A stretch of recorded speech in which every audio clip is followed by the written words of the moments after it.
Aloha girls, especially Carla, this is for you. I wanted to show you a quick and easy way to get started on quilting. This is how I first learned how to quilt. This is one of the first squares I did. I could never actually use it because I cut the wrong size, but it's a super easy pattern and easy to do. So anyway, I thought I would show you in case you wanted to try this one. First you need fabric, but you don't have to buy like big stacks like this. You can actually go to Walmart and get these little quarter flat fabrics for like $1.49 and coordinate it with different kinds, pick out the colors you want. Basically, for the one I was going to show you today, I had scraps left from these three, like the tie-dyed, the breast cancer ribbon, and a pink and white checkered. And I was going to just show you how to put those into a very simple quilt square like this. And all you need to do that really is an iron out the fabric so it's nice and flat, a sewing machine here, but you don't actually have to know how to sew. You could take a needle and thread and just quickly do this on your own. And then the other piece that I like that you don't need is the rotary mat and cutting the rotary cutter.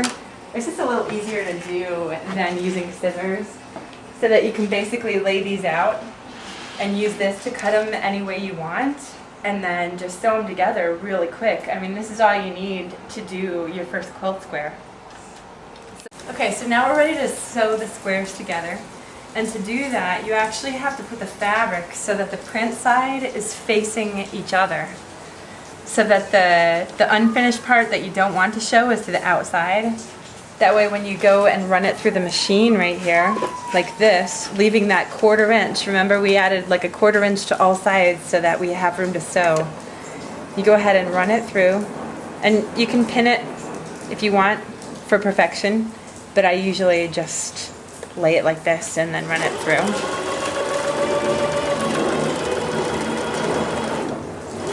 Then I like to back it up a little just to make sure that it's sewn well on the end and doesn't fall apart. So then basically you have the two pieces sewn together. So that way when you open it up, it has the nice side showing out. Now what you want to do with that is, some people move the fabric to the left or to the right, and they do that for the entire quilt. But usually the best thing that I find to do is to go ahead and go right down the center and iron it so that each side goes back where it came from. I think it adds like less bulk when you piece it all together. So basically you just do strips like that, alternating the fabric. So then you figure out how you want to go with it. For this one, I think we were going to go ahead and do like ribbon checker, tie-dye. Ribbon checker tie-dye, and then put the ribbon here, and then so the next ribbon would go here. Oh, I got it backwards. Yeah, I gotcha. Okay, so basically you just figure out how you're going to alternate it and piece it together. And then what I like to do, and as you can see, it can go any way you want, like you're designing it. So the same fabric placed like 4 or 5 different ways can have a completely different look. Like with this one only had the ribbons in the center. Well, this one we're going to have the ribbons going down here like this. So basically this one's sewn together already. So then I would go ahead and sew the second row. We already did the first piece. So we would lay this piece, remember, with the nice side facing each other, and then go ahead and run that through the machine. Or if you're doing it by hand, just go ahead and hand sew it like right across there, a 1/4 inch line. And I'll go ahead and finish this and then show you how to put those strips together into one big square. Okay, so basically all of my strips are sewn together. Now we need to sew them in the other direction. So it's very simple. We just, again, make the pretty side facing each other. You can pin it, but I like to just do the cheater way and fold it over like this.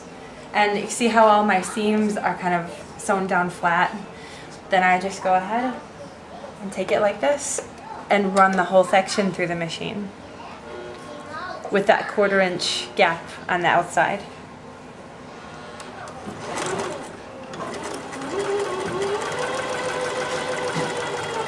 And this isn't perfect because I'm kind of rushing a little bit. But you can make it look nicer if you take your time and pin it together. Oops, we're bunching up a little bit. And like I said, you can sew this by hand too. You don't have to use a machine. Abby, you're not making that easier. Basically, you just pull it off. I think I went crooked there at the end. And now it's sewn together again. And then you just do that with the other side, with this piece. Fold it in so that the pretty side is facing together. And you sew a seam down in this direction too. And then you've basically got a finished quilt piece. And then just go ahead and iron down the center, iron down the seams so that they don't add bulk there when you put them all together. And that's it. I mean, that's the simplest quilt square that I can think of making. And you can make it with any fabric that you want. Okay, so we finished our quilt square. I just wanted to show you a quick trick, really quick, on how you can add a little variation to these.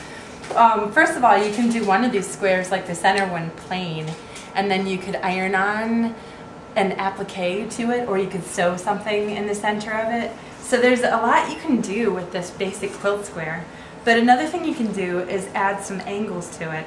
And a cheater way to do that is to take two square pieces like this, put them pretty sides together, and then basically you can pin this, but again, I'm quick and sloppy. So I'm just gonna start here at the very edge of the point there, and I'm gonna sew a line from the top straight down to the bottom of this little square. And it's kind of tricky keeping the line straight. You might actually want to take a ruler and pencil it out there to make sure that you go straight. But you basically get the idea. So then you have these two pieces sewn together.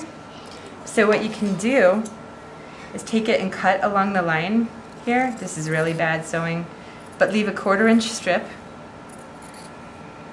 Leave the edge. Basically, split it open, and voila, you can iron this down and you have angles that you can add to this any way you want. You can replace these in the center, you can make designs out of them, however you want to do it. But that is a quick and simple way to add some triangles to these, to sew them all together. One good thing you could do is, you see how this matches right there? You could actually use this to make corners. So you do the angles in every corner around it to kind of give it a little bit more shape. But it's just a cheater trick for adding more variation to a very simple pattern. Okay, I look forward to seeing your videos too. Thanks, girls.